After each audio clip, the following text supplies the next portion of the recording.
even a mention of something that might contradict it from the witnesses, the videos, or anything else. Yeah. I noticed that there's no statement by Ferroni that he punched the young man at all. Oh, no. No, and okay, just on what you just said, if we were writing this, okay, this is supposed to be the person that is trying to convict these officers. If we were writing it, we would say they were using excessive force from start to finish.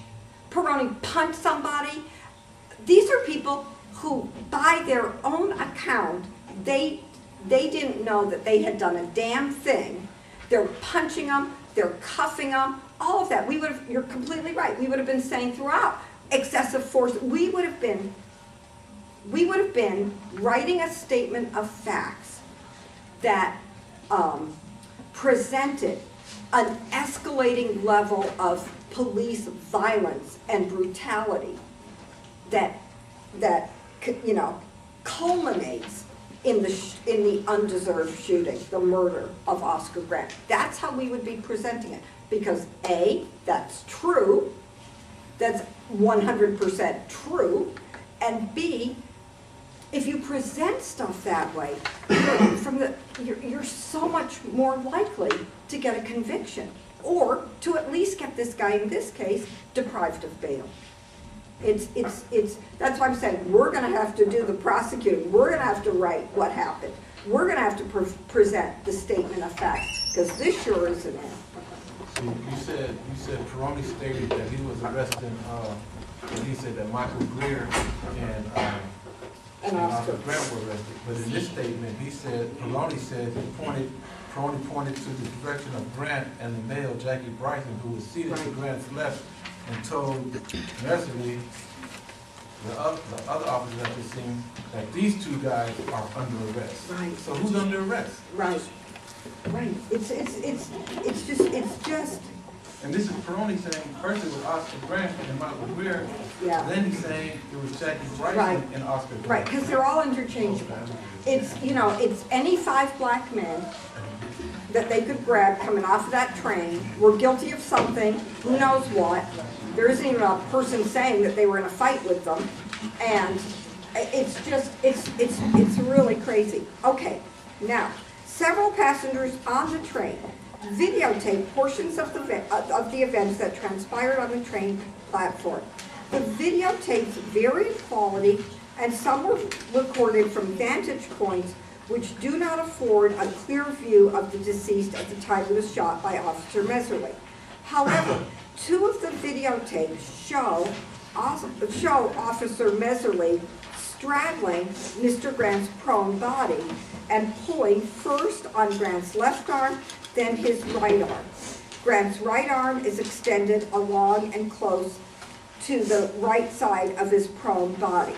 It appears that Grant is resisting Messerly's attempts to pull his arm up and behind his back. I will defy anybody to look at these videotapes when we show them and tell me where you see this. Because I looked at these tapes, and you may interpret what's happening as this, but you sure don't see it. Messerly then released his grip on Grant's arm, straightened up, drew his pistol from its holster, and fired a single shot in the direction of Grant's prone body. One videotape shows that both of Grant's arms are visible behind his back when the gunshot is heard on the videotape. Now, it already said Grant was handcuffed after he was shot. But according to this, at least one videotape shows that his hands are behind his back. Okay, he may, you know, we'll look at it, and when we can slow it down, we'll be able to see better, was he cuffed or wasn't he cuffed? One thing is for sure, you couldn't say definitively he wasn't handcuffed when it happened, and you can say definitively, looking at that video, that he was completely in custody. He was, you know, there was just, anyway, there was no resistance. Officer Messerly resigned, blah, blah, blah. Let's skip that part. just one other part I wanted to read you.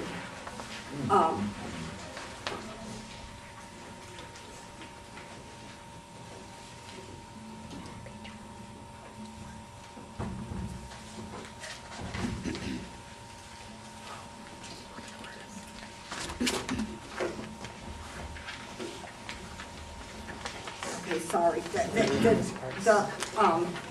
There's one part, I do not have my marked up copy, so I think that probably somebody else may have it now, but that's okay.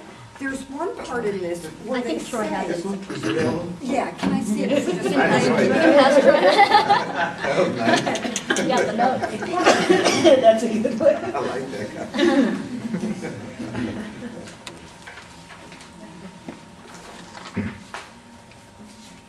Sorry.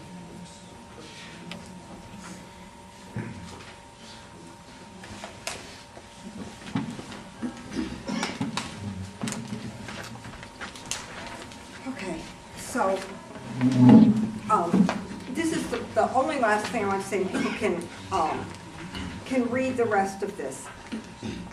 This prosecutor is supposed to be arguing for Meserly to stay in jail and not get bail. This is And if you look on page 5, in the paragraph, the defendant was a police officer entrusted with the power to use deadly force, you see, it says, however, his behavior in the instant case evidences poor professional judgment, emotional immaturity, and a lack of impulse control. Defendant's action in the aftermath of the homicide are consistent with this assessment. Defendant quit his job and disappeared from the area without explanation. Okay, to portray what had happened in this shooting as poor professional judgment, emotional immaturity, and, and a lack of impulse control, to portray it as that, that's what this is? That's how you're arguing this guy shouldn't get bailed out? That he exercised some poor judgment? That he's immature? It really is startling. And to tell you the truth, those in kind of legal, like legal crap, in legal terms, if you say somebody evidences poor judgment, has emotional immaturity, and lacks impulse control, those are the categories that you use to make a defense that you're mentally unfit to have formed an intent to murder someone. It's a defense that is consistent with something called either diminished capacity, or that you're just, that you're just too crazy to have been able to do what this is the cops. This is going to be the cops' defense. This is what he's saying, and then to say, okay, and all of this is proved by the fact that he quit his job and disappeared, is to say, from beginning to end, this guy was crazy, had diminished capacity, was out of his mind, was doing irrational stuff. And, okay, this is the other, in the bottom, the last part, of this same paragraph, says his lack of maturity and judgment when faced with a perceived threat to his safety, combined with his access to deadly weapons, may pose a risk to public safety should he be released on bail. And then it says, moreover, he is now faced with serious felony charges that carry the possibility of confinement in state prison for life. It's not saying that this was a capital offense, which is what you would have to get no bail, for sure. And it's to say that he poses a risk to public safety, a risk. Somebody who's just